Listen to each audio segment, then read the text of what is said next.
सत श्री अकाल। मैं हाँ जसवीर ते टीवी पंजाब के प्रोग्राम पंजाब नाउ च तुहाडा स्वागत है। पंजाब की सियासत उसल वट्टे लैंदी जिहड़ी आ ओह नज़र आ रही है। किते आम आदमी पार्टी दे वल्लों टीका टिप्पणियां, किते कांग्रेस वल्लों टीका टिप्पणियां ते किते इंज प्रतीत हुंदा आ कि जो कुछ हो वापर रहा किते गिणिया मिथ्या तां नहीं आ। और इस सब दे विच अरविंद केजरीवाल दी पंजाब दी फेरी की सिर्फ ते सिर्फ स्कूल ऑफ एमीनेंस ही पंजाबियों को समर्पित करने लिए आ रहे हैं, या इहदे पिछे कोई वड्डी रणनीति भी है। अरविंद केजरीवाल छेती किते किसी सूबे दे विच जांदे नहीं। पंजाब दे विच भी चोणां जितण तो बाद कदों कदों ते किवें किवें आए ये आपां सारे जणे जाणदे हां। हुण इहदे उत्ते थोड़ा बहुता तां चर्चा करनी बनदी है। चर्चा इस गल दे उत्ते भी करांगे कि कांग्रेस पिछले कुछ समय तो वो कांग्रेस जिहदे बारे कहा जा रहा सी खत्म आ, हुण तां ਲੱਭਣੀ नहीं, हुण तां इहदी थां लैण लई बहुत सारियां पार्टियां हुण तां होंद दे विच आ गईयां ने। आम आदमी पार्टी ने खा जाना। अजिहा की वापरिया की कल्ली राहुल गांधी की भारत जोड़ो यात्रा ने इहनूं दोबारा पैरां ते खड़ा करना शुरू कर दिता, या इन्हें अपनी रणनीति बदली ते हुण ओह रणनीति पंजाब च भी काम करेगी कांग्रेस की? यह वड्डा सवाल है। जिक्र इस गल का भी करांगे कि पंजाब के किसानां नूं एक की वक्त पिया आ, निक्की निक्की गल ते सड़कों ते उतर आउंदे ने। हुण दसो G20 सम्मेलन हो रहा हरियाणे वाले पासे, दिल्ली वाले पासे, पंजाब च तुहाडा पुतले फूकण दा की मकसद मतलब है? की सुनेहा देना चाहुंदे हो? तुहाडे पुतलियां दे नाल बाइडन वापस परत जाणगे, बाकी जिहड़े आए आ उन्हां दे उत्ते कोई असर पेगा, या कुछ होर मनोरथ है? जिक्र इहदा भी करांगे। जिक्र ये भी करांगे कि चोणां नेड़े आईयां ते धार्मिक मुद्दे बूस्ट करन लगे आ। एक एक बयान जिहड़ा आ उहनूं करोड़ करोड़ के दिता भी जा रहा, तो फिर करोड़ करोड़ के उहदे ते प्रतिक्रियावां भी आ रही ने। लोक मुद्दे कित्थे आ? धर्म का मुद्दा तो 5 साल तुसीं छेड़दे नहीं हो, चोणां आउंदियां काहतों छेड़ के बह जांदे हो? जाण-बुੱਝ के शरारतां। ते जदों खुद DMK दे लीडर इहो जिहियां चीज़ां करन तां की भाजपा नूं ट्रैप च लैण दी कोशिश की जा रही है? सवाल बड़ा गंभीर है। जिक्र छेड़ांगे। मेरे नाल मौजूद रहेंगे सीनियर पत्रकार राजीव पास्कर जी। पास्कर साहब जी आए। बहुत बहुत शुक्रिया जसवीर जी। पास्कर साहब, शुरुआत फिर आप अरविंद केजरीवाल होरां तो कर लैंदे हां। आ रहा पंजाब 13 तरीक नूं स्कूल ऑफ एमीनेंस का उद्घाटन करने लई अमृतसर दे विच पहला स्कूल ऑफ एमीनेंस जिहड़ा वो कहंदे पंजाबियां दे हवाले करना। एक स्कूल ऑफ एमीनेंस बद्दोवाल भी बना रहे थे जिहदी छत डिग्गी सीगी। वो पहले स्कूल की बिल्डिंग की रिपेयर पूर करके जिहड़ा काम किया जा रहा सी, पर गल किसी होर पासे तुर पई। हुण अमृतसर दे विचों स्कूल ऑफ एमीनेंस जनता के हवाले किया जा रहा। स्कूल ऑफ एमीनेंस वाला ही मसला है, जां एमीनेंस कोई अपनी भी जिहड़ी वो आम आदमी पार्टी बनाउण दी कोशिश दे विच आ? क्योंकि 24 दीयां चोणां नूं लैके पंजाब दे विच भी बहुत हिलजुल इस समय चलदी पई आ। वैसे तो मीटिंगां करन नूं उत्थे भी कर सकदे, दिल्ली च जा सकदे, भगवंत मान होरी हुंदियां रहिंदियां, टैलीफोन ते भी गल हो सकदी। पर यह आमद विशेष है, जां जिद्दां पहलियां आमदां हुंदियां सीगियां कि किते उद्घाटन करन लई सद लो केजरीवाल नूं, किते कोई जनता नूं समर्पित करनी है तां सद लो, या इहनूं सुभाविक जी फेरी मान लईए? जिथे तक केजरीवाल उन्होंने दी फेरी की गल हैगी है, तुहानूं याद होएगा पिछले दिनों के विच सुप्रीम कोर्ट की एक राहत दिल्ली सरकार नूं, उस तो बाद ऑर्डीनेंस बन गया कानून राज्य सभा और लोक सभा दे विच वो पास होने तो बाद यह सारी गल्लां दे दौरान इंडिया अलायंस की गलबात, और उस इंडिया अलायंस दे विच जद कदवार नेता उहदे विच पार्टिसिपेट करते हैं, तो भावें अरविंद केजरीवाल उन्हों की पार्टी की लोक सभा दे विच सिर्फ एक सीट है, पर अरविंद केजरीवाल ने पिछले 2 सालों के विच लगातार अगली 2024 नूं केजरीवाल बनाम नरेंद्र मोदी बनाने की कोशिश की। कई बार होंदा है कि दुश्मन हल्का ना होए, मल्लो मल्ली जाके सामने खड़ा हो जाता है, कहना मेरे नाल लड़ो। हुण अगला तुहाडे नाल लड़े ना लड़े वो अपनी उहदी चॉइस होंदी है, पर केजरीवाल ने पिछले 2 सालों के विचों कोई कसर नहीं छड्डी कि उन्होंने अपना सियासी कद प्रधानमंत्री नरेंद्र मोदी के बराबर का करने की कोशिश की कि अपने आप नूं उस लड़ाई दे विच कल्ला साबित करके, यानी मेरे नाल मैं ही हगा मोदी उन्हां दा जिहड़ा मुकाबला कर सकदा। पर जिहड़ी है अलायंस जिहदे विच 28 पार्टियां शामिल होईयां, उहदे विच किसी ना किसी जगह केजरीवाल उन्हां दी पार्टी बोणी जी लगदी, क्योंकि लोक सभा दे विच सिर्फ एक सीट ਔਰ ਦਿੱਲੀ ਤੋਂ ਇਲਾਵਾ ਪੰਜਾਬ ਤੋਂ ਇਲਾਵਾ ਹਜੇ ਤੱਕ ਭਾਵੇਂ 5 ਸੀਟਾਂ ਇਹਨਾਂ ਨੇ ਗੁਜਰਾਤ ਦੇ ਵਿੱਚ ਜਿੱਤੀਆਂ, 1-2 ਗੋਆ ਦੇ ਵਿੱਚ ਜਿੱਤੀਆਂ, ਪਰ ਨੈਸ਼ਨਲ ਪੋਲਿਟਿਕਸ ਦੇ ਵਿੱਚ ਕੇਜਰੀਵਾਲ ਦਾ ਕੱਦ ਬੜਾ ਬੋਣਾ ਜਿਹਾ ਲੱਗਦਾ ਹੈ। ਇਹਦੇ ਵਿੱਚ ਕੋਈ ਦੋ ਰਾਏ ਨਹੀਂ। ਉਹ ਵੀ ਖਾਸ ਕਰਕੇ ਤਦ ਜਦ ਦਿੱਲੀ ਦੇ ਚੀਫ ਮਿਨਿਸਟਰ ਸਿਰਫ ਕੁਰਸੀ ਦੇ ਬੈਠਣ ਜੋਗਾ ਹੀ ਉਹਨਾਂ ਦੀ ਇੱਕ ਰੁਤਬਾ ਰਹਿ ਗਿਆ, ਅਦਰਵਾਈਜ਼ ਦਿੱਲੀ ਸਰਕਾਰ ਦੇ ਵਿੱਚ ਉਹਨਾਂ ਦੀ ਭੂਮਿਕਾ ਬਿਲਕੁਲ ਜ਼ੀਰੋ ਦੇ ਬਰਾਬਰ ਹੋ ਜਾਂਦੀ ਹੈ। ਹੁਣ ਆਉਂਦੇ ਹਾਂ ਆਪਾਂ ਅਸਲੀ ਗੱਲ ਦੇ ਵਿੱਚ, ਕੇਜਰੀਵਾਲ ਉਹਨਾਂ ਦੇ ਪੰਜਾਬ ਦੇ ਦੌਰੇ ਕਿਉਂ ਸ਼ੁਰੂ ਹੋ ਰਹੇ ਨੇ। ਕਵਾਇਦ ਹੈ ਕਿ ਇੰਡੀਆ ਅਲਾਈਅੰਸ ਦੇ ਅੰਤਰਗਤ ਕਾਂਗਰਸ ਤੇ ਆਮ ਆਦਮੀ ਪਾਰਟੀ ਦਾ ਇੱਕ ਅਲਾਈਅੰਸ ਹੋਏਗਾ। ਸਿਰਫ ਕਾਂਗਰਸ ਔਰ ਆਮ ਆਦਮੀ ਪਾਰਟੀ ਦਾ ਹੀ ਨਹੀਂ, 28 ਉਹ ਪਾਰਟੀਆਂ ਹੈਗੀਆਂ ਜਿਨ੍ਹਾਂ ਦਾ ਵੱਖ-ਵੱਖ ਸੂਬਿਆਂ ਦੇ ਵਿੱਚ ਵਿਨਿੰਗ ਪ੍ਰੋਬੇਬਿਲਿਟੀ ਦੇ ਹਿਸਾਬ ਨਾਲ ਕੁਝ ਅਲਾਈਅੰਸ ਦੀ ਸੰਭਾਵਨਾਵਾਂ ਲਗਾਤਾਰ ਅੱਗੇ ਵਧ ਰਹੀਆਂ। ਔਰ 30 ਸਤੰਬਰ ਤੋਂ ਪਹਿਲੇ तमाम ਉਹਨਾਂ 28 ਦਲਾਂ ਨੂੰ ਕਿਹਾ ਗਿਆ ਹੈ ਕਿ ਆਪਣੀ ਲਿਸਟ ਲੈ ਕੇ ਆਓ, ਜਿਸ ਲਿਸਟ ਦੇ ਰਾਹੀਂ ਉਹਨਾਂ ਦੇ ਕਿਸੇ ਸੀਟ ਦੇ ਉੱਤੇ ਕਲੇਮ ਨੂੰ ਅਸੈਸ ਕੀਤਾ ਜਾਏਗਾ।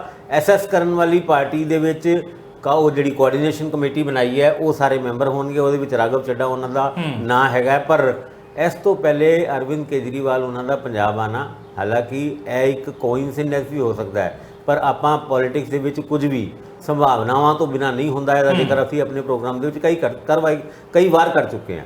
ਸਕੂਲ ਆਫ ਐਮੀਨੈਂਸ ਤੇ ਇੱਕ ਬਹਾਨਾ ਹੈ। ਇਹ ਪ੍ਰੋਗਰਾਮ ਪਹਿਲੇ 8 ਤਰੀਕ ਯਾਨੀ ਅੱਜ ਦਾ ਮਿੱਥਿਆ ਹੋਇਆ ਸੀ, ਜਦ ਕੇਜਰੀਵਾਲ ਤੇ ਭਗਵੰਤ ਮਾਨ ਉਹਨਾਂ ਨੇ ਬਕਾਇਦਾ ਲੁਧਿਆਣਾ ਦੇ, ਅੰਮ੍ਰਿਤਸਰ ਦੇ, ਮੋਹਾਲੀ ਦੇ ਤੇ ਜਲੰਧਰ ਦੇ ਸਨਅਤਕਾਰਾਂ ਨੂੰ ਮਿਲਣਾ ਸੀਗਾ। ਔਰ ਸਨਅਤਕਾਰਾਂ ਨੂੰ ਮਿਲਣ ਦੀ ਗੱਲ ਹੁੰਦੀ ਹੈ ਤੇ ਉਹਦੇ ਵਿੱਚ ਇਹ ਨਹੀਂ ਕਿ ਮਿਲ ਕੇ ਕੋਈ ਉਹਨਾਂ ਦੀ ਸਮੱਸਿਆਵਾਂ ਦਾ ਸਮਾਧਾਨ ਹੋਏਗਾ, ਕਿਉਂਕਿ ਅਲਟੀਮੇਟਲੀ ਆ ਜਿਹੜੇ ਸੂਬੇ ਦੇ ਵੀ ਖਜ਼ਾਨੇ ਨੂੰ ਭਰਨ ਵਾਲੇ, ਜਿਹੜੇ ਟੈਕਸ ਦੇਣ ਵਾਲੇ ਲੋਕ ਨੇ, ਤੇ ਪਾਰਟੀਆਂ ਦੇ ਵੀ ਖਜ਼ਾਨੇ ਨੂੰ ਭਰਨ ਵਾਲੇ ਇਹੀ ਲੋਕ ਹੁੰਦੇ ਨੇ।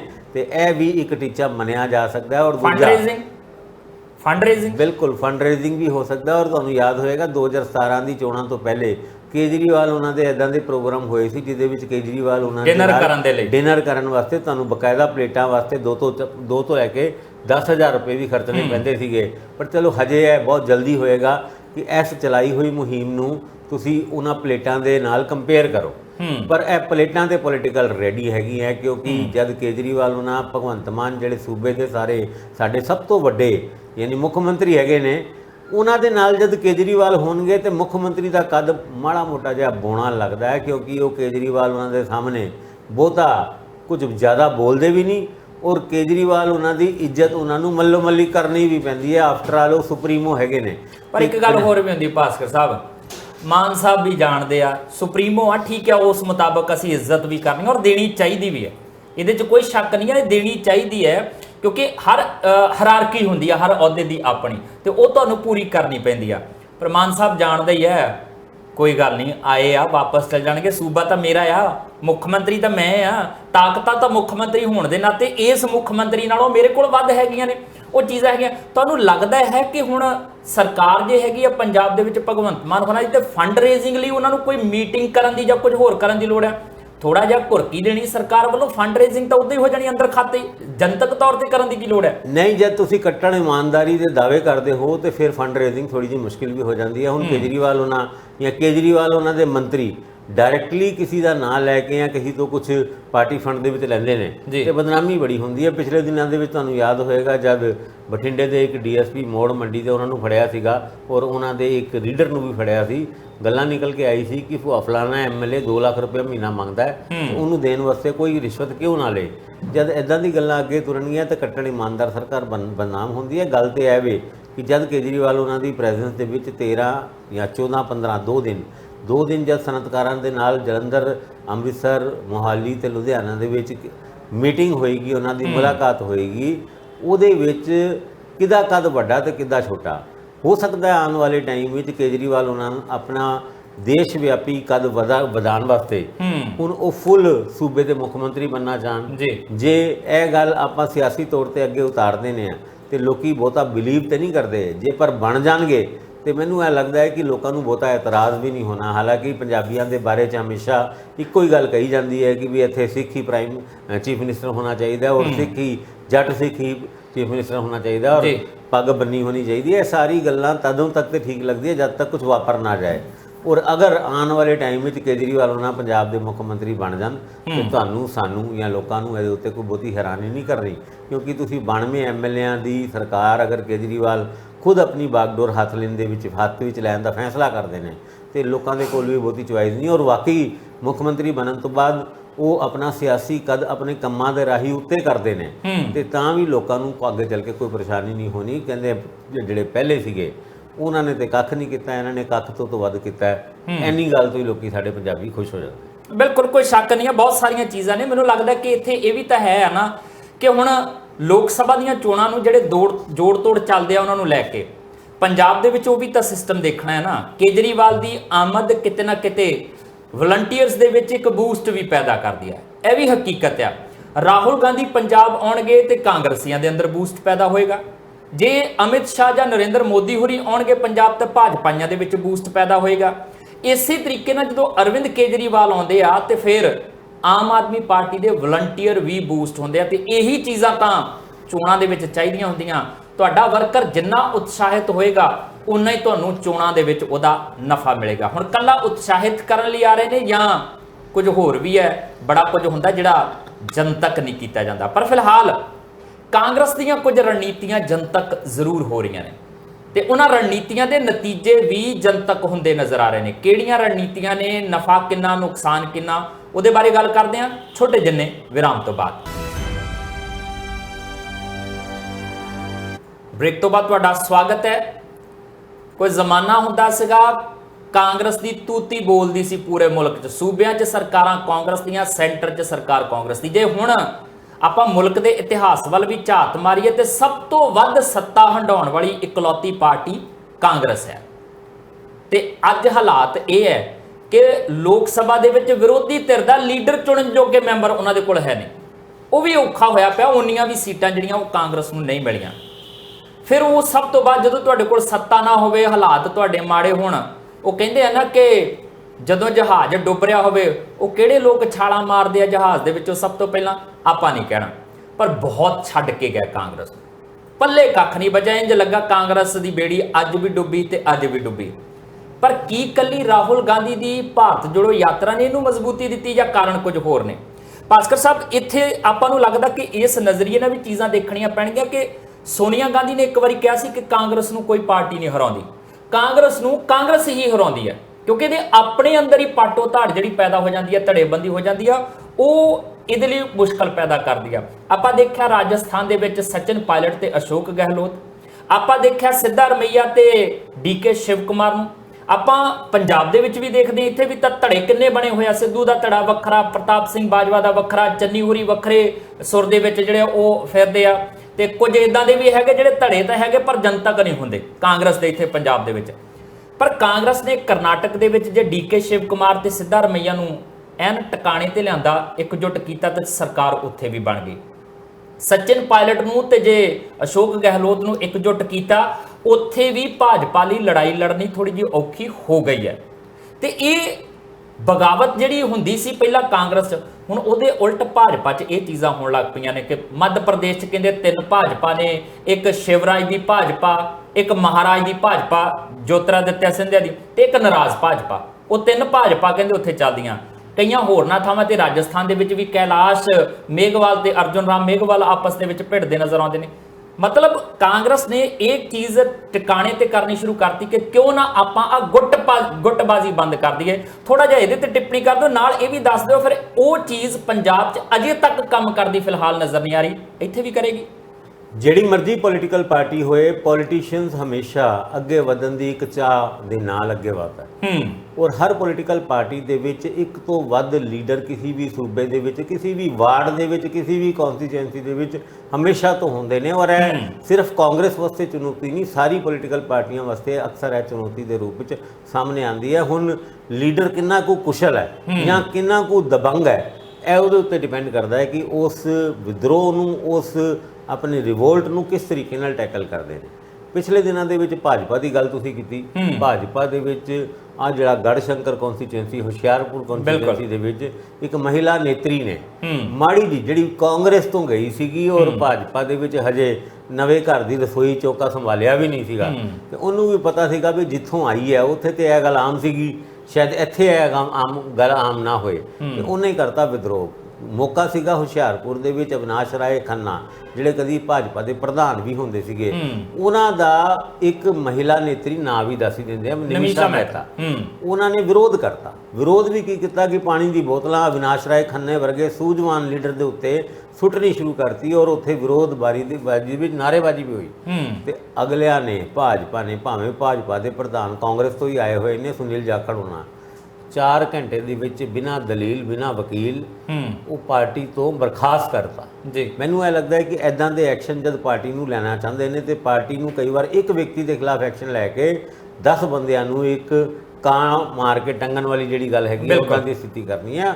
ਕਾਂਗਰਸ ਵੀ ਇਸ ਗੁੱਟਬਾਜੀ ਤੋਂ ਬਹੁਤ ਪਰੇਸ਼ਾਨ ਨੇ। 2018 ਦੇ ਵਿੱਚ ਕਾਂਗਰਸ ਦੇ ਵਿੱਚ 2021 ਕਹੀਏ ਰਾਦਰ ਸੈਪਟੈਂਬਰ 2021 ਦੇ ਵਿੱਚ ਕਾਂਗਰਸ ਦੇ ਪੰਜਾਬ ਦੇ ਵਿੱਚ ਹਾਲਾਤ ਇਦਾਂ ਦੇ ਸੀਗੇ ਕਿ ਸਰਕਾਰ ਰਿਪੀਟ ਕਰ ਸਕਦੀ। ਨਵਜੋਤ ਸਿੰਘ ਸਿੱਧੂ ਉਹਨਾਂ ਦਾ ਸਿਸਟਮ ਸਿੰਘ ਨਾਲ ਪੰਗੇ ਲੈਣਾ, ਫਿਰ ਸਿਸਟਮ ਸਿੰਘ ਯਾਨੀ ਕੈਪਟਨ ਅਮਰਿੰਦਰ ਸਿੰਘ ਉਹਨਾਂ ਦਾ ਪਾਰਟੀ ਤੋਂ ਰਿਜ਼ਾਈਨ ਕਰਨਾ, ਉਸ ਤੋਂ ਬਾਅਦ ਭਾਜਪਾ ਜੁਆਇਨ ਕਰ ਦੇਣਾ। ਕਾਂਗਰਸ ਦਾ ਕਹਿ ਦੋ ਭੋਗ ਹੀ ਪੈ ਗਿਆ, 18 ਐਮਐਲਏਆਂ ਤੱਕ ਸਿਮਟ ਕੇ ਰਹਿ ਗਈ। ਜੇ ਕਦੀ ਦਮ ਰੱਖਦੀ ਸੀਗੀ ਆਪਣੇ ਬਲਬੂਤੇ ਤੇ ਪਿਛਲੀ ਵਾਰ ਵੀ ਵੱਧ ਤੋਂ ਸਰਕਾਰ ਬਣਾਉਣ ਦੀ ਕਾਰਨ ਕੀ ਸੀ? ਗੁੱਟਬਾਜੀ। ਔਰ ਉਹ ਗੁੱਟਬਾਜੀ ਤੋਂ ਹਜੇ ਤੱਕ ਪੰਜਾਬ ਦੀ ਕਾਂਗਰਸ ਬਾਹਰ ਨਹੀਂ ਆ ਪਾਈ। ਇਹੀ ਕਾਰਨ ਹੈਗਾ ਹੈ ਕਿ ਪ੍ਰਤਾਪ ਸਿੰਘ ਬਾਜਵਾ ਜਿਹੜੇ ਲੀਡਰ ਆਫ ਆਪੋਜੀਸ਼ਨ ਨੇ ਉਹ ਰੋਜ਼ ਲੋਕਾਂ ਨੂੰ ਇਹੀ ਗੱਲ ਕਹਿੰਦੇ ਹੋਏ ਨਜ਼ਰ ਆਉਂਦੇ ਨੇ ਕਿ ਸਾਡਾ ਆਮ ਆਦਮੀ ਪਾਰਟੀ ਨਾਲ ਕਿਸੇ ਵੀ ਤਰੀਕੇ ਦਾ ਅਲਾਈਅੰਸ ਨਹੀਂ ਹੋਏਗਾ। ਔਰ ਦੂਜੇ ਪਾਸੇ ਉਹਨਾਂ ਦੇ ਹੀ ਵੱਡੇ ਲੀਡਰ ਹਰੀਸ਼ ਚੌਧਰੀ ਉਹਨਾਂ ਕਹਿੰਦੇ ਨੇ ਇਹ ਚੀਜ਼ ਬਾਜਵਾ ਨੇ ਨਹੀਂ ਡਿਸਾਈਡ ਕਰਨੀ, ਵੜਿੰਗ ਨੇ ਨਹੀਂ ਡਿਸਾਈਡ ਕਰਨੀ, ਮੈਂ ਨਹੀਂ ਕਰਨੀ। ਪਾਰਟੀ ਦਾ ਅਲਾਈਅੰਸ ਕਿਹਦੇ ਨਾਲ, ਕਿੱਥੇ ਤੇ ਕਿਸ ਤਰੀਕੇ ਨਾਲ ਹੋਏਗਾ ਇਹਦਾ ਫੈਸਲਾ ਹਾਈ ਕਮਾਨ ਕਰਦੇ। ਨਵਜੋਤ ਸਿੰਘ ਸਿੱਧੂ ਆਪਣੀ ਹੀ ਪਾਰਟੀ ਦੇ ਵਿੱਚ ਲਿੱਤੇ ਹੋਏ, ਖਾਸ ਕਰਕੇ ਬਾਜਵਾ ਸਾਹਿਬ ਦੀ ਗੱਲ ਕਰੀਏ, ਰਾਜਾ ਵੜਿੰਗ ਦੀ ਗੱਲ ਕਰੀਏ, ਤੇ ਉਹਨਾਂ ਦੇ ਖਿਲਾਫ ਉਹ ਇਸ ਅਲਾਈਅੰਸ ਦੇ ਹੱਕ 'ਚ ਇੱਕ ਸਟੇਟਮੈਂਟ ਦਿੰਦੇ ਨੇ। ਕਹਿੰਦੇ ਆ ਕਦੀ ਵੀ ਕੋਈ ਸਿਪਾਹੀ ਆਪਣੇ ਜਨਰਲ ਤੋਂ ਪੁੱਛਦਾ ਨਹੀਂ ਕਿ ਕਾਰਨ ਕੀ ਹੈ। ਜੋ ਫੈਸਲੇ ਉੱਤੇ ਲੈ ਲਿੱਤੇ ਗਏ ਉਹਦਾ ਇੰਪਲੀਮੈਂਟੇਸ਼ਨ ਕਰਨਾ ਇੱਕ ਸਿਪਾਹੀ ਦਾ ਫਰਜ਼ ਹੁੰਦਾ ਹੈ। ਗੱਲਾਂ ਤੇ ਉਹ ਬਹੁਤ ਵਧੀਆ ਕਰਦੇ ਨੇ, ਪਰ ਉਹਨਾਂ ਨੂੰ ਕਈ ਵਾਰ ਐਦਾਂ ਦੇ ਹੀ ਹਾਈ ਕਮਾਨ ਦੇ ਲਿੱਤੇ ਹੋਏ ਫੈਸਲੇ ਦੇ ਉੱਤੇ ਆਬਜੈਕਸ਼ਨ ਹੁੰਦਾ ਹੈ। ਔਰ ਉਹ ਆਪਣੀ ਹਾਈ ਕਮਾਨ ਨੂੰ ਹੀ ਚੇਤਾਵਨੀ ਦਿੰਦੇ ਹੋਏ ਵੀ ਕਈ ਵਾਰ ਨਜ਼ਰ ਆਏ ਨੇ, ਜਦੋਂ ਇਹ ਗੱਲ ਕਹਿੰਦੇ ਨੇ ਕਿ ਦੇਖਿਓ ਕਿਤੇ ਮੈਨੂੰ ਦਰਸ਼ਨੀ ਘੋੜਾ ਨਾ ਬਣਾ ਦਿਓ। ਤੇ ਹੁਣ ਉਹ ਦਰਸ਼ਨੀ ਘੋੜੇ ਜਦ ਮੰਗਦੇ ਨੇ ਕਿ ਵੀ ਹਾਈ ਕਮਾਨ ਕੁਝ ਵੀ ਕਹੇਗਾ ਉਹ ਸਾਨੂੰ ਸਿਰ ਮੱਥੇ, ਉਹਦੇ ਬਾਅਦ ਇੱਕ ਘਮਾਸਾਨ ਕਾਂਗਰਸ ਦੇ ਵਿੱਚ ਵੀ ਅਲਾਈਅੰਸ ਹੋਏਗਾ ਨਹੀਂ ਹੋਏਗਾ। ਇਸ ਮੁੱਦੇ ਦੇ ਉੱਤੇ ਆਪਾਂ ਬਹੁਤੀ ਡੂੰਘਾਈ ਦੇ ਵਿੱਚ ਨਾ ਹੀ ਜਾਈਏ, ਕਿਉਂਕਿ ਡੂੰਘਾਈ ਦੇ ਵਿੱਚ ਜਾਣ ਦੇ ਵਿੱਚ ਵੀ ਗੱਲ ਤੇ ਉੱਥੇ ਹੀ ਖੜੀ ਹੈ ਕਿ ਅਸੀਂ ਨਹੀਂ ਚਾਹੁੰਦੇ ਇਹਨਾਂ ਨਾਲ ਅਲਾਈਅੰਸ ਕਰਨਾ। ਹਾਈ ਕਮਾਨ ਚਾਹੇਗਾ ਤੇ ਕਰ ਲੇਗਾ।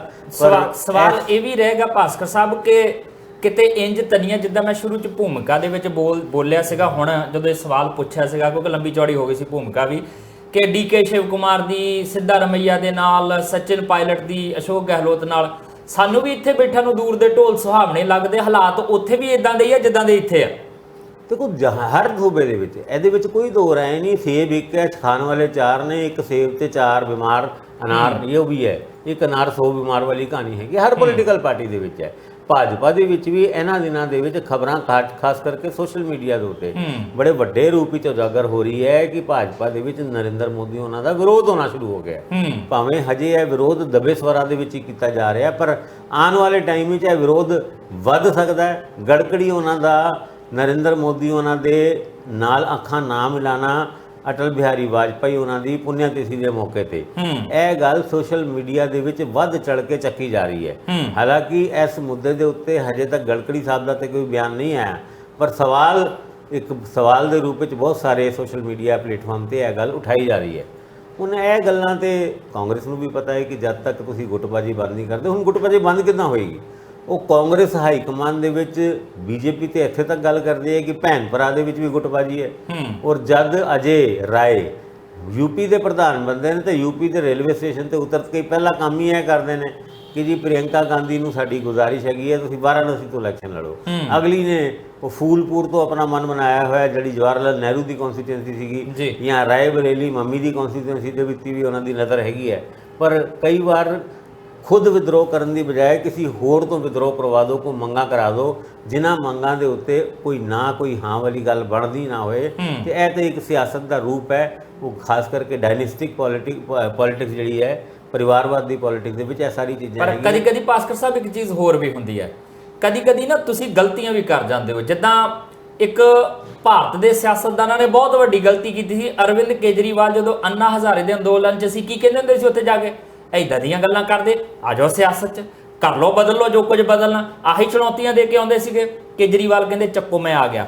ਤੇ ਹੁਣ ਸਾਰੀਆਂ ਪਾਰਟੀਆਂ ਨੂੰ ਭਾਜੜਾਂ ਪਈਆਂ, ਜੋ ਮਰਜ਼ੀ ਕਹਿ ਲਓ, ਪਰ ਆਮ ਆਦਮੀ ਪਾਰਟੀ ਨੇ ਸਿਆਸਤ ਦੇ ਵਿੱਚ ਆਣ ਕੇ ਰਵਾਇਤੀ ਪਾਰਟੀਆਂ ਨੂੰ ਇੱਕ ਵਾਰੀ ਚਿੰਤਾ 'ਚ ਤਾਂ ਪਾਇਆ ਹੋਇਆ ਹੈ ਕਿ ਹੁਣ ਕਰੀਏ ਤਾਂ ਕੀ ਕਰੀਏ। ਉਹਨਾਂ ਨੂੰ ਵੀ ਆਪਣੀ ਪੋਲਿਟਿਕਸ ਦੇ ਦਾਅ ਪੇਚ ਬਦਲਨੇ ਪੈ ਰਹੇ ਆ, ਲੋਕਾਂ 'ਚ ਜਾਣੇ ਪੈ ਗਏ। ਤੇ ਇਹੀ ਚੁਣੌਤੀਆਂ ਹੁਣ ਪ੍ਰਿਯੰਕਾ ਗਾਂਧੀ ਨੂੰ ਲੈ ਕੇ ਵੀ ਦੇ ਰਹੇ ਆ ਕਿ ਆ ਜਾਣਾ, ਆ ਹੋ ਜਾਣਾ। ਭਲਕੇ ਜੇ ਆ ਗਈ ਕਿਤੇ ਉਹ ਇਦਾਂ ਦਾ ਕੰਮ ਨਾ ਹੋ ਜਾਵੇ। ਬਿਲਕੁਲ ਇਹ ਹਾਸੇ ਠੱਟੇ ਵਾਲੀ ਗੱਲ ਹੀ ਹੈ ਕਿ ਐਸਜੀਪੀਸੀ ਦੀ ਇੱਕ ਮੀਟਿੰਗ ਦੇ ਵਿੱਚ ਗੈਰ ਰਸਮੀ ਤੌਰ ਤੇ 2 ਸਿੱਖ ਐਸਜੀਪੀਸੀ ਮੈਂਬਰ ਗੱਲ ਕਰ ਰਹੇ। ਉਹ ਕਹਿੰਦੇ ਕਿ ਵੀ ਉਹ ਤੁਸੀਂ ਕੇਜਰੀਵਾਲ ਦੇ ਕੋਲ ਇੰਨਾ ਦਮ ਹੈਗਾ, ਜੇ ਸਾਡੇ ਗੁਰਬਾਣੀ ਪ੍ਰਸਾਰਣ ਦੇ ਉੱਤੇ ਭਗਵੰਤ ਮਾਨ ਉਹਨਾਂ ਨੂੰ ਜਾਂ ਕੇਜਰੀਵਾਲ ਉਹਨਾਂ ਨੂੰ ਕੋਈ ਆਪੱਤੀ ਹੈ ਤੇ ਲੜ ਲੈਣ ਐਸਜੀਪੀਸੀ ਦੇ ਇਲੈਕਸ਼ਨ। ਜੇ ਲੜ ਕੇ ਇਲੈਕਸ਼ਨ ਕਿ ਜਿੱਤ ਕੇ ਦਿਖਾ ਦੇਣ, ਫਿਰ ਜੋ ਮਰਜ਼ੀ ਕਰਨ। ਇਸ ਗੱਲ ਦੇ ਉੱਤੇ ਜਿਹੜਾ ਦੂਜਾ ਮੈਂਬਰ ਸੀਗਾ ਉਹਦਾ, ਉਹ ਥੋੜਾ ਜਿਹਾ ਸੀਰੀਅਸ ਹੋ ਗਿਆ। ਉਹ ਕਹਿੰਦੇ ਭਰਾਵਾ ਨਾ ਚੈਲੰਜ ਕਰ ਇਹਨੂੰ ਪਹਿਲੇ ਦਿੱਲੀ ਦੇ ਵਿੱਚ ਚੈਲੰਜ ਕੀਤਾ ਸੀ ਕਿ ਬੀਜੇਪੀ ਵਾਲਿਆਂ ਨੇ, ਤੇ ਅਗਲੇ ਨੇ ਇਲੈਕਸ਼ਨ ਲੜ ਕੇ ਸ਼ੀਲਾ ਦੀਕਸ਼ਿਤ ਇੱਦਾਂ ਹਰਾਈ ਕਿ ਉਸ ਤੋਂ ਬਾਅਦ ਫਿਰ ਉਹ ਕਦੀ ਵੀ ਉੱਠ ਨਹੀਂ ਪਾਈ, ਉੱਠ ਗਈ।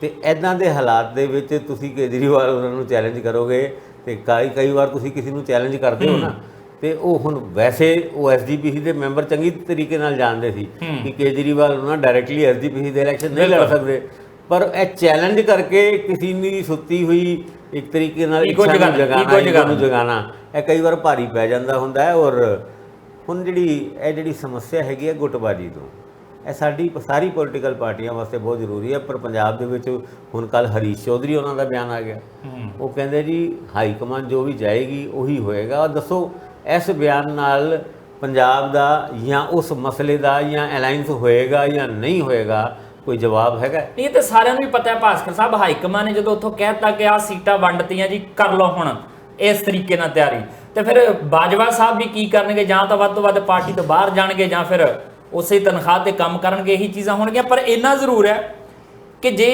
ਕਰਨਾਟਕ 'ਚ ਕੰਮ ਕੀਤੀ ਰਣਨੀਤੀ ਕਾਂਗਰਸ ਦੀ, ਜੇ ਕੰਮ ਕੀਤੀ ਹੈ ਰਾਜਸਥਾਨ ਦੇ ਵਿੱਚ, ਤੇ ਪੰਜਾਬ ਦੇ ਧੜੇਬੰਦੀ ਦੇ ਉੱਤੇ ਕੀ ਉਹੀ ਰਣਨੀਤੀ ਕੰਮ ਕਰੇਗੀ? ਸਵਾਲ ਅਜੇ ਵੀ ਬਣਿਆ ਹੋਇਆ, ਕਿਉਂਕਿ ਅਜੇ ਇਹ ਧੜੇ ਕਿਸੇ ਤਰੀਕੇ ਨਾਲ ਖਤਮ ਨਹੀਂ ਹੋਏ, ਇੱਕ ਦੂਜੇ ਦੇ ਨੇੜੇ ਨਹੀਂ ਆਏ। ਹੁੰਦਾ ਕੀ ਆ ਅੱਗੇ ਚੋਣਾਂ ਤੋਂ ਪਹਿਲਾਂ ਉਹ ਵੀ ਦੇਖ ਲਾਂਗੇ। ਪਰ ਹਾਂ, ਇੱਕ ਟਰੈਪ ਭਾਰਤੀ ਜਨਤਾ ਪਾਰਟੀ ਲਈ ਲਾਇਆ ਗਿਆ, ਉਹ ਟਰੈਪ 'ਚ ਭਾਜਪਾ ਆਈ ਹੈ ਜਾਂ ਭਾਜਪਾ ਦੇ ਟਰੈਪ 'ਚ ਵਿਰੋਧੀ ਪਾਰਟੀਆਂ ਆ ਗਈਆਂ? ਇਹ ਸਵਾਲ ਥੋੜਾ ਜਿਹਾ ਟੇਢਾ ਆ। ਸਿੱਧੇ ਤੌਰ ਤੇ ਆਪਾਂ ਭਾਸਕਰ ਸਾਹਿਬ ਤੋਂ ਜਵਾਬ ਲਵਾਂਗੇ ਨਿੱਕੇ ਜਿਹੇ ਵਿਰਾਮ ਤੋਂ ਬਾਅਦ।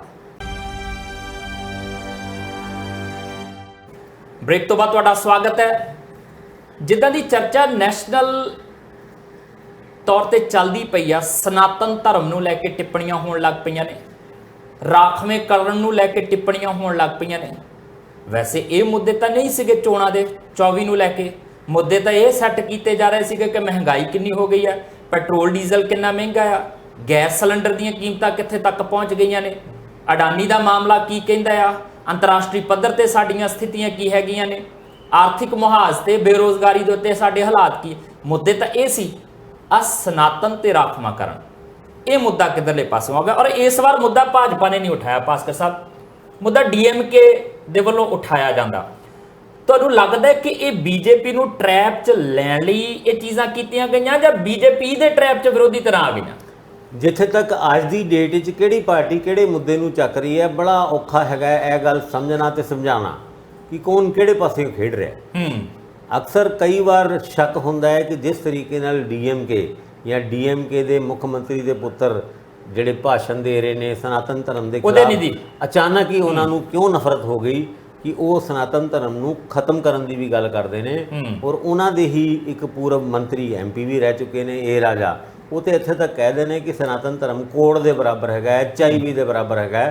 ਫਿਰ ਉਮੀਦ ਸੀਗੀ ਕਿ ਪਿਓ ਪੁੱਤਰ ਨੂੰ ਸਮਝਾਊਗਾ, ਪਰ ਪਿਓ ਨੇ ਵੀ ਪੁੱਤਰ ਦਾ ਹੀ ਸਾਥ ਦਿੱਤਾ ਕਿ ਮੇਰੇ ਪੁੱਤਰ, ਯਾਨੀ ਸਟੈਲਿਨ ਦੀ ਗੱਲ ਕਰ ਰਹੇ ਹਾਂ ਜਿਹੜੇ ਮੁੱਖ ਮੰਤਰੀ ਨੇ ਤਮਿਲਨਾਡੂ, ਉਹਨਾਂ ਨੇ ਵੀ ਆਪਣੇ ਬੇਟੇ ਦੀ ਹਿਮਾਇਤ ਕੀਤੀ ਕਿ ਆਹ ਜਿਹੜਾ ਮੇਰਾ ਬੇਟਾ ਜੋ ਕੁਝ ਕਹਿ ਰਿਹਾ ਉਹ ਬਿਲਕੁਲ ਸਹੀ ਕਹਿ ਰਿਹਾ। ਔਰ ਕੁਝ ਗੱਲਾਂ ਹੋ ਸਕਦਾ ਸਹੀ ਵੀ ਹੋਣ, ਹਰ ਧਰਮ ਦੇ ਵਿੱਚ ਕੋਈ ਖਾਮੀਆਂ ਹੋ ਸਕਦੀ ਹੈ, ਪਰ ਧਰਮ ਨੂੰ ਓਵਰਆਲ ਰਿਜੈਕਟ ਕਰ ਦੇਣਾ, ਸਨਾਤਨ ਧਰਮ ਜੋ ਕਰੋੜੋਂ ਸਾਲ ਪੁਰਾਣਾ ਹੈਗਾ ਔਰ ਉਹਦਾ ਇਤਿਹਾਸ ਬੜਾ ਗੌਰਵਸ਼ਾਲੀ ਹੈਗਾ, ਉਹਨੂੰ ਸਿਰੇ ਤੋਂ ਖਾਰਿਜ ਕਰ ਦੇਣਾ ਔਰ ਉਹਦੀ ਜਗ੍ਹਾ ਤੁਸੀਂ ਕਿਹੜੇ ਧਰਮ ਨੂੰ ਅਪਣਾਓਗੇ, ਕਿਹੜੇ ਧਰਮ ਦੀ ਐਡਵੋਕੇਸੀ ਕਰੋਗੇ। ਖੈਰ ਇਸ ਗੱਲ ਦੀ ਗੱਲ ਤੇ ਨਹੀਂ ਕੀਤੀ।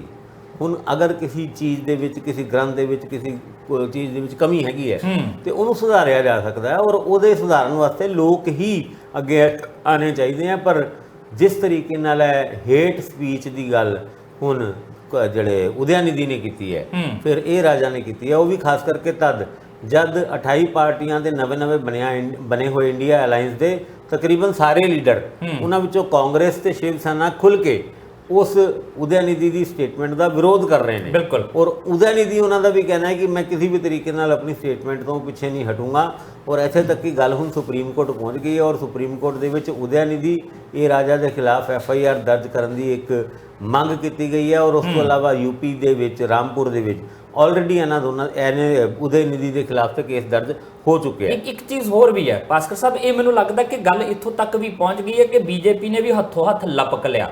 ਜਦੋਂ ਪ੍ਰਧਾਨ ਮੰਤਰੀ ਇਹ ਕਹਿੰਦੇ ਆ ਕਿਸੇ ਲੀਡਰ ਨੇ G20 ਤੇ ਨਹੀਂ ਬੋਲਣਾ, ਕਿਸੇ ਲੀਡਰ ਨੇ ਕਿਸੇ ਹੋਰ ਮੁੱਦੇ ਤੇ ਨਹੀਂ ਬੋਲਣਾ, ਸਨਾਤਨ ਤੇ ਜਿੰਨਾ ਮਰਜ਼ੀ ਖੁੱਲ੍ਹ ਕੇ ਬੋਲੋ। ਸਨਾਤਨ ਤੇ ਵੀ ਉਹਨਾਂ ਨੇ ਇਹ ਗੱਲ ਕਹੀ ਹੈ ਕਿ ਉਦੈਨਿਧੀ ਨੂੰ ਕੋਈ ਢੁਕਵਾਂ ਜਵਾਬ ਦੇਣਾ ਚਾਹੀਦਾ ਹੈ ਔਰ ਜਦ ਇਹ ਗੱਲ ਕਹਿੰਦੇ ਨੇ ਕਿ ਢੁਕਵਾਂ ਜਵਾਬ ਦੇਗਾ ਕੌਣ, ਉਹ ਹਜੇ ਨਾਂ ਨਹੀਂ ਦਿੰਦੇ, ਪਰ ਇਹ ਜਵਾਬ ਇਹਨੂੰ ਕਰਾਰਾ ਹੀ ਦੇਣਾ ਚਾਹੀਦਾ ਹੈ। ਇਸ ਗੱਲ ਦਾ ਜ਼ਿਕਰ ਜਦ ਉਹ ਆਪਣੇ ਮੰਤਰੀਆਂ ਨੂੰ ਔਰ MPs ਨੂੰ ਇਹ ਗੱਲ ਕਹਿ ਰਹੇ ਸੀ ਕਿ G20 ਦੇ ਉੱਤੇ ਤੁਸੀਂ ਕਿਸੇ ਵੀ ਤਰੀਕੇ ਦੀ ਕੋਈ ਸਟੇਟਮੈਂਟ ਨਹੀਂ ਦੇਣੀ ਕਿਉਂਕਿ ਇਹ ਮਾਮਲਾ ਸੈਂਸਿਟਿਵ ਹੈਗਾ, ਪਰ ਨਾਲ ਦੇ ਨਾਲ ਢੁਕਵਾਂ ਜਵਾਬ ਦੇਣ ਦੀ ਗੱਲ ਉਦੈਨਿਧੀ ਨੂੰ ਕੀਤੀ ਸੀਗੀ ਉਸੇ ਦਿਨ। ਹੁਣ ਜਸਵੀਰ ਜੀ ਦਿੱਕਤ ਹੈ ਵੇ ਕਿ ਆਉਣ ਵਾਲੇ ਟਾਈਮ ਵਿੱਚ ਭਾਵੇਂ ਇਲੈਕਸ਼ਨ ਹੋਏ 2023 ਦੀ ਦਸੰਬਰ ਦੇ ਵਿੱਚ, ਭਾਵੇਂ ਹੋਏ 2024 ਦੀ ਅਪ੍ਰੈਲ ਮਈ ਦੇ ਵਿੱਚ, ਇਹਨਾਂ ਸਾਰਿਆਂ ਤੋਂ ਪਹਿਲੇ ਹਰ ਪੋਲੀਟੀਕਲ ਪਾਰਟੀ, ਖਾਸ ਕਰਕੇ ਰੂਲਿੰਗ ਪਾਰਟੀ ਜਿਹੜੀ ਕੇਂਦਰ ਦੇ ਵਿੱਚ ਸਰਕਾਰ ਦੇ ਵਿੱਚ ਸੱਤਾ ਦੇ ਵਿੱਚ ਹੈਗੀ ਹੈ, ਉਹ ਆਪਣੇ ਹਿਸਾਬ ਨਾਲ ਇੱਕ ਨੈਰੇਟਿਵ ਸੈੱਟ ਕਰਨਾ ਚਾਹੀਦੀ। ਬਿਲਕੁਲ। ਔਰ ਇਹ ਨੈਰੇਟਿਵ ਯਾਨੀ ਧਰਮ ਦੇ ਮੁੱਦੇ ਦੇ ਉੱਤੇ BJP ਦੇ ਬਾਰੇ 'ਚ ਅਕਸਰ ਸਿਆਸੀ ਖੇਤਰ ਦੇ ਵਿੱਚ ਕਿਹਾ ਜਾਂਦਾ ਹੈ ਕਿ 2 ਤੋਂ 200 ਉਹ ਰਾਮ ਮੰਦਿਰ ਮੁੱਦੇ ਦੇ ਉੱਤੇ ਯਾਨੀ ਅਡਵਾਨੀ ਉਹਨਾਂ ਦੀ ਰਥ ਯਾਤਰਾ ਨੂੰ ਲੈ ਕੇ ਅਕਸਰ ਇਹ ਗੱਲ ਕਹੀ ਜਾਂਦੀ ਹੈ ਕਿ 2 ਤੋਂ 200 ਸੀਟਾਂ ਤੇ ਜਿੱਤਣ ਵਾਲੀ ਭਾਜਪਾ 200 ਸੀਟਾਂ ਤੱਕ ਦੀ ਫਿਗਰ ਤੱਕ ਤਾਂ ਹੀ ਪਹੁੰਚ ਪਾਈ ਸੀ ਕਿਉਂਕਿ ਅਡਵਾਨੀ ਸਾਹਿਬ ਨੇ ਉਹ ਰਥ ਯਾਤਰਾ ਰਾਮ ਮੰਦਿਰ ਦੇ ਮੁੱਦੇ ਦੇ ਉੱਤੇ ਕੱਢੀ ਸੀਗੀ ਜੀ। 1992 ਦੇ ਵਿੱਚ ਜਾਂ 96 ਦੇ ਵਿੱਚ ਜਿਹੜਾ ਬਾਬਰੀ ਮਸਜਿਦ ਵਾਲਾ ਕਾਂਡ ਹੋਇਆ ਸੀ, ਉਸ ਤੋਂ ਬਾਅਦ BJP ਦੀ ਤਰੱਕੀ ਹੋਈ ਹੈ। ਲੇਕਿਨ ਜਦ ਤੁਸੀਂ ਧਾਰਮਿਕ ਮੁੱਦਿਆਂ ਨੂੰ ਆਪਣੀ ਰਾਜਨੀਤਿਕ ਤਰੱਕੀ ਦੀ ਸੀੜੀ ਬਣਾਉਂਦੇ ਹੋ ਤੇ ਕਈ ਵਾਰ ਉਸ ਸੀੜੀ ਦੇ ਵਿੱਚੋਂ ਤੁਸੀਂ ਡਿੱਗਣ ਦੇ ਵੀ ਚਾਂਸ ਹੁੰਦੇ ਨੇ।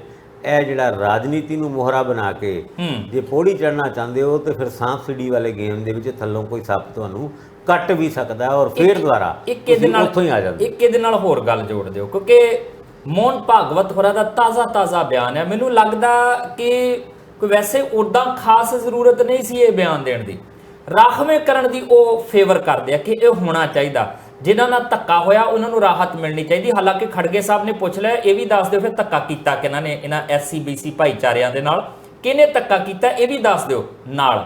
ਤੇ ਉਹ ਚੀਜ਼ਾਂ ਜਿਹੜੀਆਂ ਨੇ ਰਾਖਵੇਂ ਕਰਨ ਦੀ ਗੱਲ ਵੀ ਇਸ ਕਰਕੇ ਕੀਤੀ ਜਾ ਰਹੀ ਹੈ ਕਿਉਂਕਿ OBC ਵੋਟ, SC ਵੋਟ ਕਿਤੇ ਨਾ ਕਿਤੇ ਥੋੜਾ ਆਕਰਸ਼ਿਤ ਕਰਨ ਦੀ ਲੋੜ ਹੈਗੀ ਹੈ ਇਸ ਵੇਲੇ।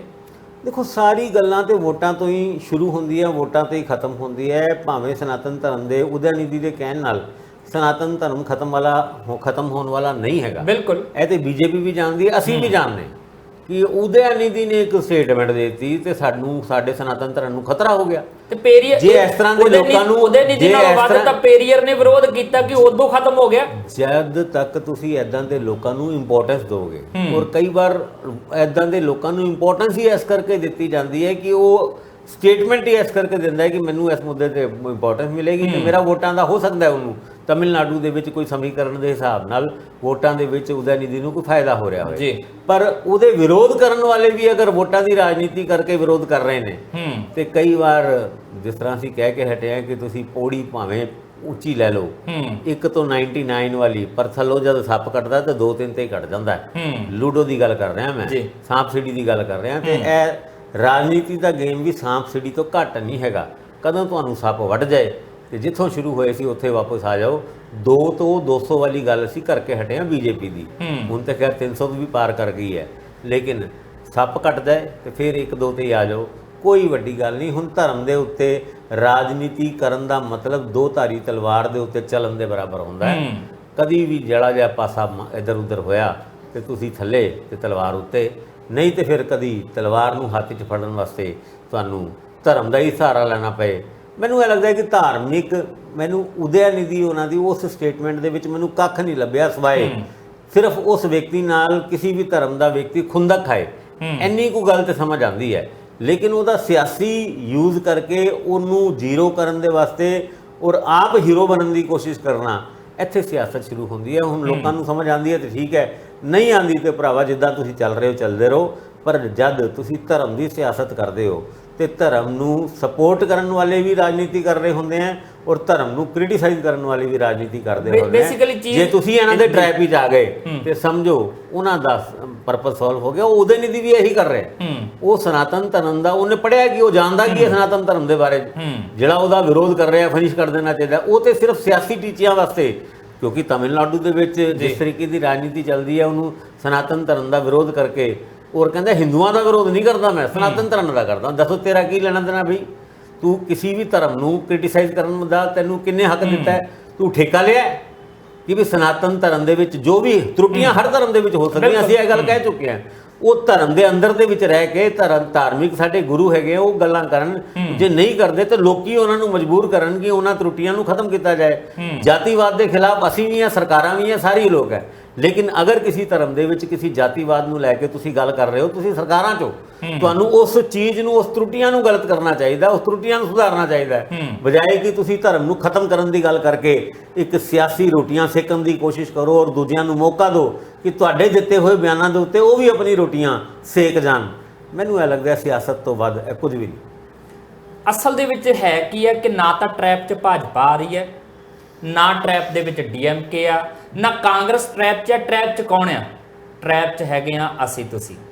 ਕਿਉਂਕਿ ਧਰਮ ਇੱਕ ਇਹੋ ਜਿਹਾ ਮੁੱਦਾ, ਮਾੜੀ ਜੀ ਤੁਹਾਡੇ ਚੁੰਡੀ ਵੱਢਣ ਦੀ ਲੋੜ ਆ, ਜਦੋਂ ਉਹ ਚੁੰਡੀ ਵੱਢੀ ਜਾਂਦੀ ਨਾ ਧਰਮ ਵਾਲੀ, ਤੁਹਾਨੂੰ ਭੁੱਲ ਜਾਂਦਾ ਤੁਹਾਡੇ ਕੋਲ ਰੁਜ਼ਗਾਰ ਹੈਗਾ ਆ ਜਾਂ ਨਹੀਂ ਹੈਗਾ।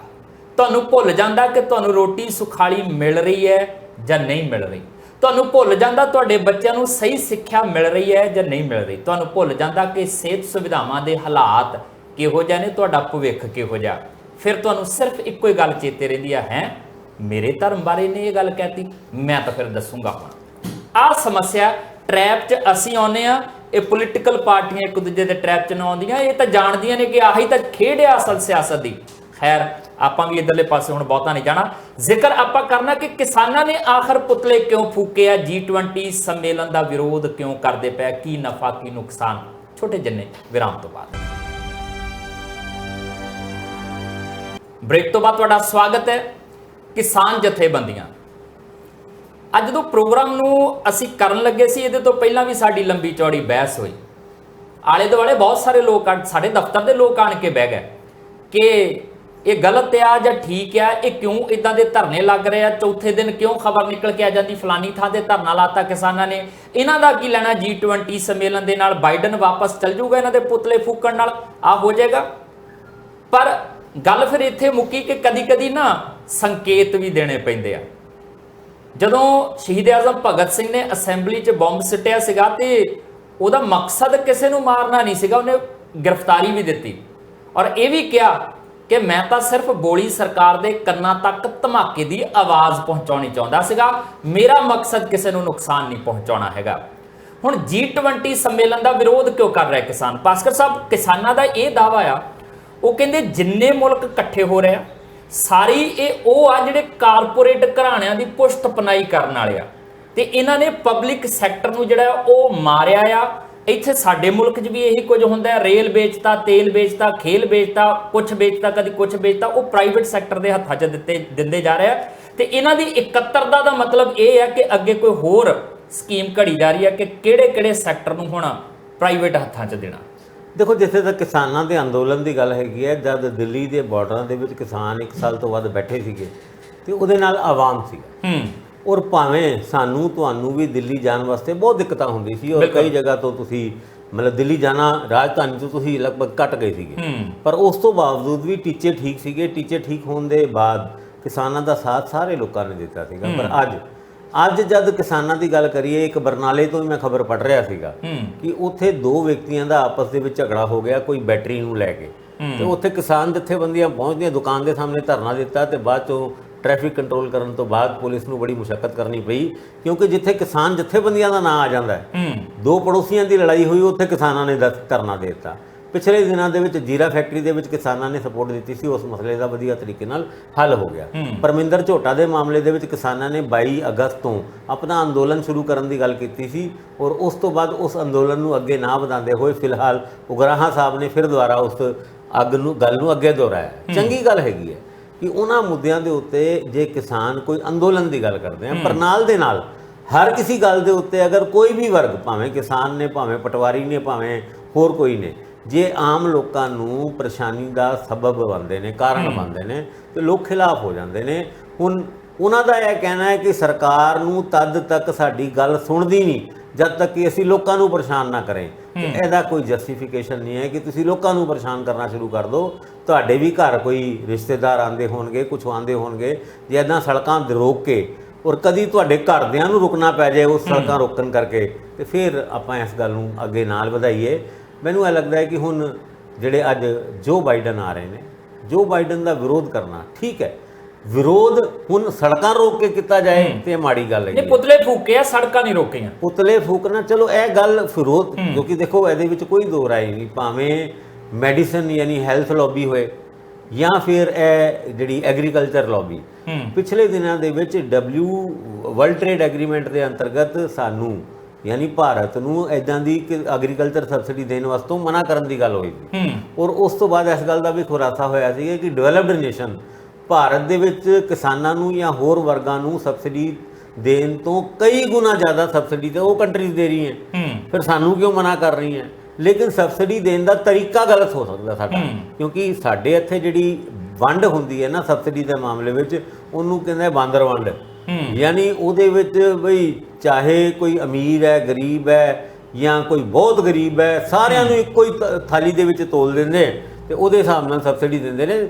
ਔਰ ਹੁਣ ਤੇ ਹਾਲਾਤ ਇੱਦਾਂ ਦੇ ਹੈ ਕਿ ਰੈਸ਼ਨਲਾਈਜ਼ ਕਰਨ ਦੀ ਗੱਲ ਅਗਰ ਭਾਵੇਂ ਸਬਸਿਡੀ ਦੀ ਹੁੰਦੀ ਹੈ ਜਾਂ ਫਿਰ ਆਰਕਸ਼ਣ ਦੀ ਹੁੰਦੀ ਹੈ, ਤੇ ਕੋਈ ਵੀ ਸਿਆਸੀ ਪੋਲੀਟੀਕਲ ਪਾਰਟੀ ਇੱਦਾਂ ਦੀ ਕੁੰਡੀ ਖੜਕਾਉਣ ਤੋਂ ਡਰਦੀ ਹੈ ਜਿਹਦੇ ਰਾਹੀਂ ਉਹਨਾਂ ਦਾ ਵਿਰੋਧ ਵੋਟਾਂ ਦੇ ਵਿੱਚ ਹੋ ਜਾਏ। ਇਹੀ ਕਾਰਨ ਹੈ ਕਿ ਸਾਡੇ ਉੱਤੇ, ਸਾਡੇ ਦੇਸ਼ ਦੇ ਵਿੱਚ, ਸੂਬੇ ਦੇ ਵਿੱਚ ਕੋਈ ਵੀ ਚੰਗੀ ਗੱਲ ਜਿਹਦੇ ਰਾਹੀਂ ਗਰੀਬਾਂ ਦਾ ਭਲਾ ਹੋ ਸਕੇ, ਉਹ ਕਹਿਣ ਤੋਂ ਵੀ ਗੁਰੇਜ਼ ਕਰਦਾ ਹੈ ਕਿ ਉਹਨਾਂ ਨੂੰ ਪਤਾ ਹੈ ਕਿ ਵੀ ਜਿਨ੍ਹਾਂ ਦਾ ਸ਼ੋਸ਼ਣ ਹੋਣ ਤੋਂ ਅਸੀਂ ਬਚਾ ਰਹੇ ਹਾਂ, ਜੇ ਉਹੀ ਤੁਹਾਡਾ ਵਿਰੋਧ ਕਰਨ ਲੱਗ ਜਾਣਗੇ ਤੇ ਬਣੂਗਾ ਕੀ ਤੁਹਾਡਾ? ਔਰ ਇਹਦਾ ਮਤਲਬ ਇਹ ਮੰਨ ਲਿਆ ਜਾਵੇ, ਜਿਵੇਂ ਤੁਸੀਂ ਜਵਾਬ ਦਿੱਤਾ ਉਹਦੇ ਵਿੱਚੋਂ ਗੱਲ ਇਹ ਵੀ ਨਿਕਲਦੀ ਹੈ ਸਾਡਾ ਸਿਸਟਮ ਨਾਕਸ ਆ, ਕਿਉਂਕਿ ਤੁਸੀਂ ਕਹਿੰਦੇ ਆ ਕਿ ਸਬਸਿਡੀ ਜਿਸ ਤਰੀਕੇ ਨਾਲ ਦਿੱਤੀ ਜਾਂਦੀ ਉਹ ਠੀਕ ਤਰੀਕੇ ਨਾਲ ਨਹੀਂ ਦਿੱਤੀ ਜਾਂਦੀ, ਬਾਂਦਰ ਬਣ, ਮਤਲਬ ਸਿਸਟਮ ਨਾਕਸ ਆ। ਉਹਦਾ ਪ੍ਰਭਾਵ ਸਿੱਧਾ ਉਹਨਾਂ ਲੋਕਾਂ ਤੇ ਪੈਂਦਾ ਜਿਨ੍ਹਾਂ ਨੂੰ ਉਸ ਸਬਸਿਡੀ ਦੀ ਲੋੜ ਆ, ਤੇ ਫਿਰ ਜਦੋਂ ਲੋੜ ਵਾਲੇ ਲੋਕਾਂ ਦੇ ਉੱਤੇ ਇਹ ਚੀਜ਼ ਪੈਂਦੀ ਆ, ਉਹਨਾਂ ਦੇ ਉੱਤੇ ਇਫੈਕਟ ਪੈਂਦਾ, ਉਹ ਫਿਰ ਨਿਕਲਦੇ ਆ ਸੜਕਾਂ ਤੇ ਉਤਰਦੇ ਆ, ਤੇ ਕਸੂਰ ਸਾਰਾ ਸਰਕਾਰਾਂ ਦਾ ਆ। ਤੋੜਾ ਝਾੜ ਦਿੱਤਾ ਜਾਂਦਾ ਜੀ, ਇਹ ਕਿਉਂ ਸੜਕਾਂ ਤੇ ਆ ਗਏ, ਉਹ ਕਿਉਂ ਸੜਕਾਂ ਤੇ ਆ ਗਿਆ, ਲੜਦਾ ਆ ਕੋਈ ਤੇ ਉਹਨੂੰ ਕੁਝ ਮਿਲ ਜਾਂਦਾ, ਕਿਉਂਕਿ ਸਰਕਾਰਾਂ ਵੀ ਪ੍ਰੈਸ਼ਰ ਦੇ ਉੱਤੇ ਹੀ ਕੰਮ ਕਰਦੀਆਂ ਨੇ ਕਿ ਜੇ ਤੁਸੀਂ ਪ੍ਰੈਸ਼ਰ ਬਣਾ ਲਓਗੇ ਤਾਂ ਤੁਹਾਨੂੰ ਕੁਝ ਦੇ ਦਿੱਤਾ ਜਾਏਗਾ, ਨਹੀਂ ਤਾਂ ਫਿਰ ਪੁੱਛਦਾ ਕੋਈ ਨਹੀਂ ਆ। ਉਹ ਜਿੱਦਾਂ ਭਗਵੰਤ ਮਾਨ ਹੋਰੀ ਕਹਿੰਦੇ ਸੀ ਮੇਲੇ 'ਚ ਅਮਰੂਦਾਂ ਨੂੰ ਕੌਣ ਪੁੱਛਦਾ, ਇੱਥੇ ਜਿਹੜੀ ਘੱਟ ਗਿਣਤੀ ਹੁੰਦੀ ਹੈ ਜਿੱਥੇ ਜਿਹਦੀ ਵੋਟ ਡੋਮੀਨੇਟ ਕਰਦੀ ਆ ਉਹਨੂੰ ਵੱਧ ਪੁੱਛ ਗਿੱਛ ਦਿੱਤੀ ਜਾਂਦੀ ਹੈ, ਜਿਹਦੀ ਘੱਟ ਹੁੰਦੀ ਆ ਉਹਨੂੰ ਕੋਈ ਪੁੱਛਦਾ ਨਹੀਂ। ਅਸੀਂ ਆਪਣੇ ਪ੍ਰੋਗਰਾਮ ਦੇ ਵਿੱਚ ਕਈ ਵਾਰ ਕਹਿ ਚੁੱਕੇ ਹਾਂ, ਭਾਵੇਂ ਖੋਏ ਕਿਸਾਨਾਂ ਦੀ ਸਬਸਿਡੀ ਜਾਂ ਫਿਰ ਰਿਜ਼ਰਵੇਸ਼ਨ, ਇਹਨਾਂ ਮੁੱਦਿਆਂ ਦੇ ਉੱਤੇ ਹਮੇਸ਼ਾ ਗਰੀਬਾਂ ਦਾ ਸ਼ੋਸ਼ਣ ਹੀ ਹੁੰਦਾ, ਔਰ ਸ਼ੋਸ਼ਣ ਕਰਨ ਵਾਲੇ ਵੀ ਕੌਣ ਹੁੰਦੇ ਨੇ? ਜਿਹੜੇ ਉਹਨਾਂ ਗਰੀਬਾਂ ਦੇ ਹੱਕਾਂ ਦੇ ਉੱਤੇ ਖੜਨ ਵਾਲੇ ਸੋ ਕਾਲਡ ਠੇਕੇਦਾਰ। ਕਿਉਂਕਿ ਜੋ ਵੀ ਵਿਅਕਤੀ, ਸਪੋਜ਼ ਕਿਸੇ ਗਰੀਬ ਵਿਅਕਤੀ ਵਾਸਤੇ ਸਰਕਾਰ ਨੇ 100 ਰੁਪਏ ਸਬਸਿਡੀ ਛੱਡੀ ਹੈ, ਤੇ ਉਹ 100 ਰੁਪਏ ਉੱਥੇ ਤੱਕ ਤੇ ਪਹੁੰਚਦੇ ਹੀ ਨਹੀਂ, ਬਲਕਿ ਉਹ ਸਾਰੇ ਦੇ ਸਾਰੇ ਉੱਤੇ ਵਾਲੇ ਖਾ ਜਾਂਦੇ ਨੇ, ਜਿਹੜੇ ਇਹਨਾਂ ਦੇ ਲੀਡਰ ਬਣਨ, ਇਹਨਾਂ ਦੇ ਕੰਮ ਕਰਨ, ਇਹਨਾਂ ਦੀ ਜਿਹੜੀ ਦੁਰਗਤੀ ਨੂੰ ਠੀਕ ਕਰਨ ਵਾਸਤੇ ਨਾਰੇ ਲਾਉਂਦੇ ਨੇ, ਧਰਨੇ ਲਾਉਂਦੇ ਨੇ, ਤੇ ਇਹੀ ਉਹਨਾਂ ਦੀ ਇੱਕ ਪੈਸੇ ਖਾ ਜਾਂਦੇ ਨੇ। ਮੈਨੂੰ ਇਹ ਲੱਗਦਾ ਸਿਸਟਮ ਦੇ ਵਿੱਚ, ਹਾਲਾਂਕਿ ਮੇਰੀ ਗੱਲਾਂ ਤੋਂ ਕਈ ਲੋਕਾਂ ਨੂੰ ਇਤਰਾਜ਼ ਹੋਏਗਾ, ਕਿਉਂਕਿ ਮੈਂ ਉਹਨਾਂ ਲੋਕਾਂ ਦੇ ਖਿਲਾਫ ਗੱਲ ਕਰ ਰਿਹਾ ਜਿਹੜੇ ਲੋਕ ਧਰਮ ਦੇ, ਜਾਤੀ ਦੇ ਠੇਕੇਦਾਰ ਬਣੇ ਹੋਏ ਨੇ, ਔਰ ਜਿਹੜੇ ਲੋਕਾਂ ਨੂੰ, ਔਰ ਮਜ਼ੇ ਦੀ ਗੱਲ ਤੇ ਇਹ ਵੇ ਕਿ ਲੋਕੀ ਜਿਨ੍ਹਾਂ ਦਾ ਹੱਕ ਬਣਦਾ ਇਸ ਤਰੀਕੇ ਦੀ ਸਬਸਿਡੀ ਲੈਣ ਦਾ, ਉਹ ਵੀ ਇਹਨਾਂ ਦੇ ਲਾਈਲਗ ਹੋਏ ਨੇ, ਔਰ ਇਹਨਾਂ ਦੇ ਮਗਰ ਲੱਗ ਕੇ ਉਹ ਆਪਣੇ ਹੱਕਾਂ ਦੇ ਉੱਤੇ, ਆਪਣੇ ਵਾਸਤੇ ਜਿਹੜੀ ਸਕੀਮਸ ਹੈਗੀ ਆ ਉਹਨਾਂ ਦੇ ਡਾਕੇ ਉਹ ਖੁਦ ਪਵਾ ਰਹੇ ਨੇ। ਇੱਦਾਂ ਦੇ ਹਾਲਾਤ ਦੇ ਵਿੱਚ ਤੁਸੀਂ ਕੀ ਹੋ ਸਕਦਾ? ਹੁਣ ਜੇ ਐਸੀ ਇਹ ਗੱਲ ਕਹਿੰਦੇ ਆ ਤੇ ਕੋਈ ਲੌਜੀਕਲੀ ਆ ਕੇ ਗੱਲ ਦੱਸੇ ਕਿ ਸਬਸਿਡੀ ਕਿਸਾਨਾਂ ਨੂੰ ਜਿਹੜੀ ਦਿੱਤੀ ਜਾਂਦੀ ਹੈ, ਪਹਿਲੀ ਗੱਲ ਤੇ ਜਿਹੜੀ ਸਬਸਿਡੀ ਦਿੱਤੀ ਜਾ ਗਈ ਹੈ ਅੱਜ ਤੱਕ, ਉਹਦੇ ਨਾਲ ਕਿਸਾਨਾਂ ਨੂੰ ਕੋਈ ਫਾਇਦਾ ਹੋਇਆ? ਅੱਜ ਵੀ ਕੋਈ ਕਿਸਾਨ ਉਸ ਸਬਸਿਡੀ ਦੇ ਜ਼ਰੀਏ ਆਰਥਿਕ ਸੰਕਟ ਤੋਂ ਬਾਹਰ ਨਿਕਲ ਕੇ ਆਇਆ? ਵੱਖ-ਵੱਖ ਸਮੇਂ ਦੇ ਵਿੱਚ ਲੋਨ ਮਾਫੀ ਦੀ ਸਕੀਮਾਂ ਨਿਕਲਦੀ ਹੈ। ਅੱਜ ਤੱਕ ਕੀ ਲੋਨ ਮਾਫੀ ਕਿਸਾਨਾਂ ਦੇ ਆਰਥਿਕ ਸੰਕਟ ਦਾ ਹੱਲ ਹੈਗਾ? ਕੀ ਕਿਸਾਨਾਂ ਨੂੰ ਅਗਰ 200 ਰੁਪਏ 400 ਰੁਪਏ ਤੁਸੀਂ MSP ਵੱਧ ਦੇ ਦੋਗੇ ਤੇ ਕਿਸਾਨ ਆਰਥਿਕ ਸੰਕਟ ਤੋਂ ਨਿਕਲ ਆਏਗੇ? ਜਦ ਤੱਕ ਤੁਸੀਂ ਰੂਟ ਕੋਜ਼ ਨੂੰ ਨਹੀਂ ਲੱਭੋਗੇ ਔਰ ਉਹਦੀ ਬਿਮਾਰੀ ਨਹੀਂ ਕਰੋਗੇ, ਤੁਸੀਂ ਉਤੋਂ ਗੋਲੀਆਂ ਦੇ ਕੇ ਇਹ ਲੱਭਣਾ ਕਿੰਨੇ ਆ ਭਾਸਕਰ ਸਾਹਿਬ? ਇਹ ਲੱਭਣਾ ਸਾਡੀਆਂ ਸਰਕਾਰਾਂ ਵੀ ਕੋਈ ਲੱਭਣ ਦੀ ਵੀ ਛੱਡੋ, ਸਰਕਾਰਾਂ ਨੂੰ ਚੰਗੀ ਤਰ੍ਹਾਂ ਪਤਾ ਹੈ ਕਿ ਆਪਾਂ ਇਹ ਕੰਮ ਕਿੱਦਾਂ ਕਰਨਾ। ਸਰਕਾਰਾਂ ਕਿਉਂ ਨਹੀਂ ਕਰਦੀਆਂ? ਜੇ ਇਹਨਾਂ ਦੀ ਰੂਟ ਕੋਜ਼ ਹੀ ਲੱਭ ਲਈ ਔਰ ਇਹਨਾਂ ਨੂੰ ਠੀਕ ਕਰਤਾ, ਕੁਛ ਨਹੀਂ ਕੁਛ ਨਹੀਂ ਹੈਗਾ। ਮਾਰਕੀਟਿੰਗ ਸਿਸਟਮ ਨੂੰ ਡਿਵੈਲਪ ਕਰਨ ਦੀ ਲੋੜ ਹੈ। ਮਾਰਕੀਟਿੰਗ ਸਿਸਟਮ ਕਿਉਂ ਡਿਵੈਲਪ ਕਰਨਗੇ? ਜੇ ਕਿਸਾਨਾਂ ਦਾ ਮਾਰਕੀਟਿੰਗ ਸਿਸਟਮ ਡਿਵੈਲਪ ਹੋ ਗਿਆ ਤੇ ਜਿਹੜੇ ਇਸ ਅਨਾਜ ਦਾ ਵਪਾਰ ਕਰਦੇ ਆ ਵਿਦੇਸ਼ਾਂ ਨਾਲ, ਉਹਨਾਂ ਦਾ ਸਿਸਟਮ ਕੋਲੈਪਸ ਕਰ ਜਾਏਗਾ, ਜਿਨ੍ਹਾਂ ਤੋਂ ਮੋਟੇ ਫੰਡ ਮਿਲਦੇ ਨਾ ਪੋਲੀਟੀਕਲ ਪਾਰਟੀਆਂ ਨੂੰ, ਜਿਹਦਾ ਕਰਕੇ ਇਹਨਾਂ ਦੇ ਖਰਚੇ ਚੱਲਦੇ ਆ। ਅਸਲ 'ਚ ਕਹਾਣੀ ਬੜੀ ਦੂਰ ਦੀ ਆ, ਰੂਟ ਬੜੀਆਂ ਡੂੰਘੀਆਂ ਨੇ। ਜਿਵੇਂ ਭਾਸਕਰ ਸਾਹਿਬ ਨੇ ਕਿਹਾ ਨਾ, ਪਤਾ ਸਾਰਾ ਹੀ ਆ ਸਰਕਾਰਾਂ ਨੂੰ। ਕਰਦੀਆਂ ਕਿਉਂ ਨਹੀਂ? ਕਰਦੀਆਂ ਇਸ ਕਰਕੇ ਨਹੀਂ ਹੈ ਭਾਈ, ਇਹ ਲੜਦੇ ਰਹਿਣਗੇ, ਮੰਗਦੇ ਰਹਿਣਗੇ ਤੇ ਸਾਡੇ ਉੱਤੇ ਆਸ਼ਰਿਤ ਰਹਿਣਗੇ, ਅਸੀਂ ਕੁਝ ਨਾ ਕੁਝ ਦੇਵਾਂਗੇ ਤੇ ਸਾਡੇ ਪੱਖ 'ਚ ਵੋਟ ਪਾਉਂਦੇ ਰਹਿਣਗੇ।